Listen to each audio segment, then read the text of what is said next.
Hao wote ambao wanazunguka kwa nyuma na kuuliza kwamba mimi na Mr. UK ni nani? Hebu wape jibu leo, wewe na Mr. UK ni nani? Ni watu ambao tunafanya kazi. Sio wapenzi. Mimi mwenyewe sijui kwa kweli. Kuhusu kama ni wapenzi au sio wapenzi. Sijui bado. Kwa nini haujui? Kwa sababu nikijua nitasema, kwa sababu sijajua bado. Ili mtu asiamini hivyo, kitu gani ambacho unaweza ukamthibitishia kwamba wewe na Mr. UK sio wapenzi? Kwa sababu tunaona kuna kazi mnafanya hivyo na watu wanaamini hivyo. Tumeona kiredio na mpenzi wake wanaonesha kwamba ni wapenzi. Kwako ili mtu aamini unaweza kumthibitishia vipi?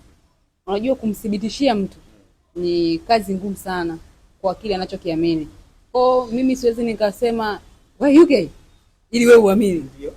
Ni kitu ambacho hakipo. Kwa unachokiamini endelea kukiamini, kwa sababu pia mimi nina vitu ambavyo naviamini. Kwa siwezi nikamwaminishia mtu eti mimi si date naye au mimi na date naye, anaweza akaamini au asiamini. Kwa nadhani kumthibitishia mtu ni kitu kigumu sana. Endelee kuamini anavyoamini. Unachukia kitu gani kwa UK? Sema ukweli, usimwangalie usoni. Kwa upande gani? Kwa chochote kile. Kwenye kazi japo huaga sichelewagi. Ile kujiandaa, unajua wanawake. Na unajiandaa utasikia mama Mtobe. Yaani wewe ndio unakoga mwisho kila siku. Si nini hivyo. Hamnakaa pamoja? Hapana. Sasa mimi nakaa nyumbani, yeye anakaa kwake pia. Yeah. Basi unaniambia kwamba ndio ngajua bamu kwa pamoja. Anapiga simu kwani hizi. Hapo UK anataka kuongea. Unakusema?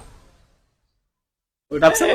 Wanawake si wanajulikana kwenye ni kwenye muda anakuwa wazito. Kwa hiyo hicho kitu tunagombana sana. Sasa nashangaa anachukia wakati mimi namnyoosha.